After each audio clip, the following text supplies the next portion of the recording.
کرنتھیوں کے نام پالوس رسول کا پہلا خط اور اس کا 10واں باب جو 33 آیات پر مشتمل ہے۔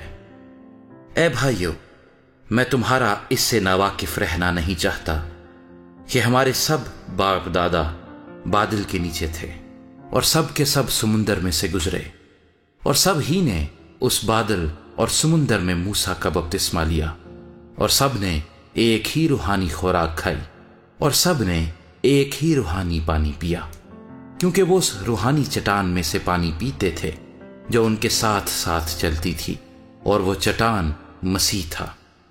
مگر ان میں اکثروں سے خدا راضی نہ ہوا، چنانچہ وہ بیابان میں ڈھیر ہو گئے۔ یہ باتیں ہمارے واسطے عبرت ٹھہری تاکہ ہم بری چیزوں کی خواہش نہ کریں جیسے انہوں نے کی، اور تم بت پرست نہ بنو جس طرح بعض ان میں سے بن گئے تھے۔ چنانچہ لکھا ہے کہ لوگ کھانے پینے کو بیٹھے، پھر ناچنے کودنے کو اٹھے، اور ہم حرام کاری نہ کریں جس طرح ان میں سے بعض نے کی، اور ایک ہی دن میں 23,000 مارے گئے۔ اور ہم خداوند کی آزمائش نہ کریں جیسے ان میں سے بعض نے کی، اور سانپوں نے انہیں ہلاک کیا، اور تم بڑبڑاؤ نہیں جس طرح ان میں سے بعض بڑبڑائے اور ہلاک کرنے والے سے ہلاک ہوئے۔ یہ باتیں ان پر عبرت کے لیے واقع ہوئیں، اور ہم آخری زمانے والوں کی نصیحت کے واسطے لکھی گئیں۔ بس جو کوئی اپنے آپ کو قائم سمجھتا ہے وہ خبردار رہے کہ گر نہ پڑے۔ تم کسی ایسی آزمائش میں نہیں پڑے جو انسان کی برداشت سے باہر ہو، اور خدا سچا ہے، وہ تم کو تمہاری طاقت سے زیادہ آزمائش میں نہ پڑنے دے گا، بلکہ آزمائش کے ساتھ نکلنے کی راہ بھی پیدا کر دے گا تاکہ تم برداشت کر سکو۔ اس سبب سے اے میرے پیارو، بت پرستی سے بھاگو۔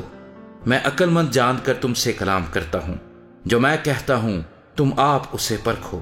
وہ برکت کا پیالہ جس پر ہم برکت چاہتے ہیں، کیا مسیح کے خون کی شراکت نہیں؟ وہ روٹی جسے ہم توڑتے ہیں، کیا مسیح کے بدن کی شراکت نہیں؟ چونکہ روٹی ایک ہی ہے، اس لیے ہم جو بہت سے ہیں ایک بدن ہیں، کیونکہ ہم سب اسی ایک روٹی میں شریک ہوتے ہیں۔ جو جسم کے اعتبار سے اسرائیلی ہیں ان پر نظر کرو، کیا قربانی کا گوشت کھانے والے قربان گاہ کے شریک نہیں؟ بس میں کیا یہ کہتا ہوں کہ بتوں کی قربانی کچھ چیز ہے یا بت کچھ چیز ہے؟ نہیں، بلکہ یہ کہتا ہوں کہ جو قربانی غیر قومیں کرتی ہیں شیاطین کے لیے قربانی کرتی ہیں، نہ کہ خدا کے لیے، اور میں نہیں چاہتا کہ تم شیاطین کے شریک ہو۔ تم خداوند کے پیالے اور شیاطین کے پیالے دونوں میں سے نہیں پی سکتے۔ خداوند کے دسترخوان اور شیاطین کے دسترخوان دونوں پر شریک نہیں ہو سکتے۔ کیا ہم خداوند کی غیرت کو جوش دلاتے ہیں؟ کیا ہم اس سے زوراور ہیں؟ سب چیزیں روا تو ہیں مگر سب چیزیں مفید نہیں، سب چیزیں روا تو ہیں مگر سب چیزیں ترقی کا باعث نہیں۔ کوئی اپنی بہتری نہ ڈھونڈے بلکہ دوسرے کی۔ جو کچھ قصابوں کی دکانوں میں بکتا ہے وہ کھاؤ، اور دینی امتیاز کے سبب سے کچھ نہ پوچھو، کیونکہ زمین اور اس کی معموری خداوند کی ہے۔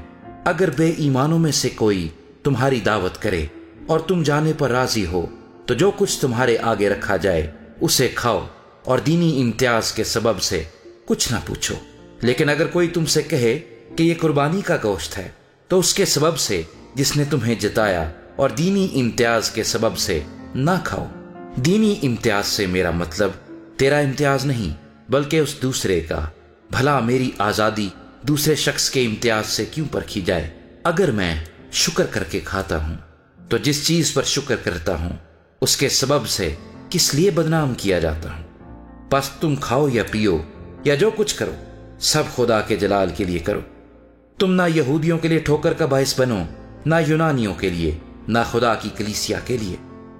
چنانچہ میں بھی سب باتوں میں سب کو خوش کرتا ہوں، اور اپنا نہیں بلکہ بہتوں کا فائدہ ڈھونڈتا ہوں تاکہ وہ نجات پائے۔